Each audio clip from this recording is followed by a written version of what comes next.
Assalamualaikum warahmatullahi wabarakatuh. Kami dari kelompok 7 akan mempresentasikan hasil diskusi kami. Baiklah, saya akan memperkenalkan diri saya. Saya sendiri yaitu Naya Talita Salsabila dan teman saya. Saya Tasya Putri Harman. Saya Yulia Hia. Saya Siska Apri Janeta Putri. Saya Kuntum Khaira Mahardina. Baiklah, kami dari kelompok 7 akan mempresentasikan siklus pendapatan usaha warung Tina.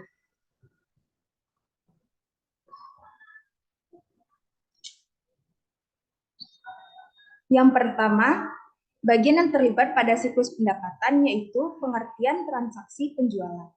Pada transaksi ini, warung Tina menggunakan aktivitas manual di mana seluruh aktivitas melibatkan aktivitas pengumpulan dan pemrosesan order konsumen. Pada saat melakukan transaksi, warung Tina mempunyai dua sistem pembayaran yaitu tunai dan kredit. Pengantrian transaksi ini dilakukan oleh Ibu Aliana sendiri. Yang kedua yaitu pengiriman barang. Pada warung Tina terdapat dua sistem pengiriman yaitu bisa diambil langsung oleh pembeli dan bisa diantar oleh pemilik toko. Pengiriman barang biasanya dilakukan oleh Bapak Religius. Selanjutnya akan dilanjutkan oleh teman saya yaitu Yuliana. Yang ketiga yaitu penagihan dan utang. Pada saat warung Tina mengambil kebijakan untuk memberikan kredit kepada pelanggan, maka warung Tina juga siap akan menagih hutangnya. Warung Tina menggunakan penagihan jenis rebilling system.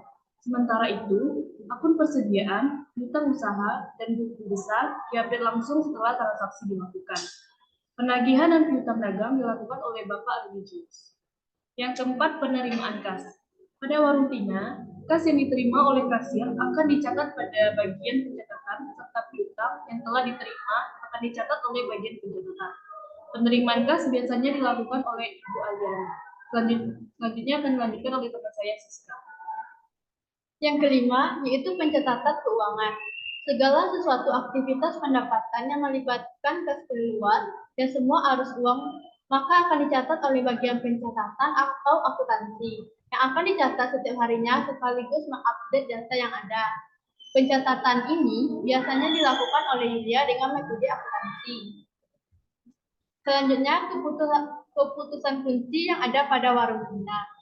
Yang pertama yaitu pengajuan kredit maksimal 4% dari seluruh transaksi serta syarat pengajuannya. Yang kedua, mengirim barang yang dilakukan oleh karyawan warung Tina agar terjamin. Yang ketiga, membedakan orang kasir dengan orang bagian akuntansi untuk menghindari kecurangan. Yang keempat, pengecekan stok barang yang dilakukan setiap minggunya untuk mengetahui barang yang akan dipesan ke supplier. Yang kelima, pada saat penagihan piutang harus membawa dokumen terkait. Yang keenam, daftar piutang untuk pelanggan yang melakukan kredit. Selanjutnya akan dijelaskan oleh Kuntum. Selanjutnya yaitu dokumen yang digunakan pada siklus pendapatan warung Tina. Yang pertama, dokumen order barang dan pelanggan. Warung Tina sendiri merupakan usaha berskala kecil, semua transaksi dilakukan secara manual. Jadi, surat order barang akan jarang ditemukan karena biasanya pesanan akan sering dilakukan secara offline atau secara langsung. Yang kedua, surat atau dokumen pengiriman barang. Surat pengiriman yang memberikan otorisasi untuk mengirimkan jenis barang dan jumlah spesifikasi barang. Yang ketiga, faktur dan tembusan barang. Surat yang akan diberikan kepada pelanggan atas pembelian transaksi yang dilakukan oleh pelanggan agar dapat melakukan tebusan atas barang yang telah dipesan oleh pelanggan. Yang keempat, slip pembungkus. Dokumen atau jenis surat yang ditempelkan pada bungkusan barang agar memudahkan pelanggan dalam mengidentifikasi apakah barang sesuai dengan yang dipesan. Selanjutnya, untuk flowchart akan dapat dilihat pada PPT. Selanjutnya akan dibacakan oleh Tasya. Baik, selanjutnya risiko dan pengendalian warung Tina pada siklus pendapatan. Pertama, pada bagian risiko, adanya pesanan pelanggan yang tidak lengkap atau tidak akurat, habisnya persediaan atau tidak cukupnya persediaan barang, sehingga tidak dapat melakukan transaksi penjualan pada pelanggan. Yang pertama, kesalahan pengiriman barang, jumlah barang yang dikirimkan dan alamat pengiriman barang yang salah. Yang kedua, kesalahan dalam memasukkan data piutang pelanggan. Yang ketiga, kesalahan dalam penagihan piutang kepada pelanggan. Yang keempat, kesalahan dalam pencatatan transaksi dari pelanggan. Yang kelima, kehilangan data. Untuk pengendalian sendiri, yang pertama, memeriksa dan mencocokkan kembali data transaksi dari pelanggan. Yang kedua, memeriksa persediaan barang di gudang. Yang ketiga, melakukan rekonsiliasi pesanan pelanggan dengan slip pendapakan barang. Yang keempat, melakukan arsip atas dokumen. Selanjutnya, rekomendasi penilaian internal untuk usaha warung Tina. Yang pertama, pengisian tugas. Yang kedua, pencatatan transaksi yang akurat. Yang ketiga, pengelolaan persediaan. Yang keempat, pengelolaan kas. Yang kelima, audit internal. Selanjutnya akan diberikan penilaian. Selanjutnya, siklus pengeluaran usaha warung Tina. Bagian yang terlibat pada siklus pengeluaran yang pertama, manajemen persediaan dan logistik. Manajemen persediaan atau logistik adalah fungsi perencanaan dan pengendalian aliran fisik barang yang mengalir ke seluruh bagian organisasi di siklus pengeluaran pada warung Tina. Bagian logistik terdapat bagian pengendalian, bagian penerimaan, dan bagian penyimpanan. Selanjutnya akan dilanjutkan oleh teman saya, Yulia.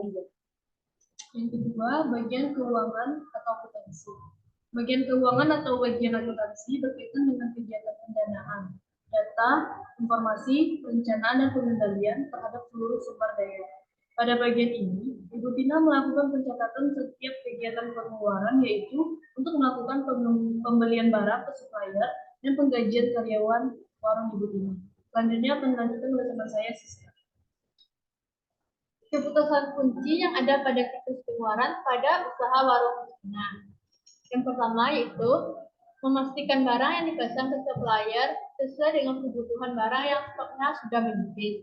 Yang kedua, mengecek kondisi gudang apakah layak menjadi gudang. Yang ketiga, memastikan bahwa seluruh pengeluaran kas telah dioptimalisasi. Yang keempat, menerima dan memverifikasi semua barang yang diterima dalam kondisi baik sebelum dimasukkan ke gudang. Yang kelima, menerima barang yang sudah sesuai dengan faktur serta faktur yang diterima valid. Yang keenam, mengupdate semua buku persediaan setelah melakukan penerimaan barang.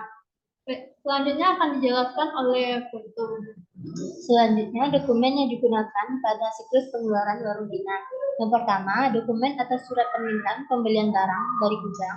Kedua, dokumen atas surat pesanan atau order pembelian. Ketiga, dokumen laporan penerimaan barang. Keempat, faktur atau dokumen pembayaran. Selanjutnya, untuk flowchart dapat dilihat pada PPT. Dari flowchart di atas dapat kita lihat risiko dan pengendalian warung Tina pada siklus pengeluaran. Yang pertama yaitu risiko. 1. Kelebihan dalam pembelian atas persediaan barang. 2. Kesalahan dalam pemesanan persediaan barang. 3. Membeli barang yang kualitasnya buruk atau rendah. 4. Menerima barang yang tidak dipesan. 5. Kehilangan data. Selanjutnya pengendalian. 1. Melakukan pengecekan atas persediaan barang di gudang. 2. Membeli persediaan sesuai dengan barang yang dibutuhkan. 3. Melakukan rekonsiliasi atas barang yang diterima dari pemasok dengan barang yang dipesan. 4. Melakukan pemilihan atas barang yang berkualitas dari pemasok. 5. Melakukan pengarsipan atas dokumen-dokumen penting. Selanjutnya akan dilanjutkan oleh Tasya. Baik, selanjutnya rekomendasi pengendalian internal pada usaha warung Tina. Yang pertama, pembelian barang. Dapat 2. Yang pertama, tetapkan prosedur yang jelas untuk pembelian barang persediaan warung Tina. Yang kedua, bandingkan harga dari beberapa pemasok sebelum melakukan pembelian untuk memastikan harga yang kompetitif dan kualitas barang yang baik. Yang kedua, penerimaan barang dagangan. Lakukan pemeriksaan kualitas barang yang diterima untuk memastikan sesuai dengan pesanan dan tidak rusak. Yang ketiga, pembayaran kepada pemasok. Pastikan bahwa faktur dari pemasok diverifikasi dengan pesanan yang dilakukan sebelum pembayaran yang dilakukan oleh warung Tina. Yang keempat, pemantauan stok. Catat dengan akurat setiap barang yang masuk dan keluar untuk memastikan stok terkelola dengan baik. Selanjutnya akan dikembalikan kepada Nana. Baiklah, sekian presentasi dari kelompok 7. Mohon maaf apabila terdapat kesalahan dalam penyampaian. Kami akhiri dengan wassalamualaikum warahmatullahi wabarakatuh.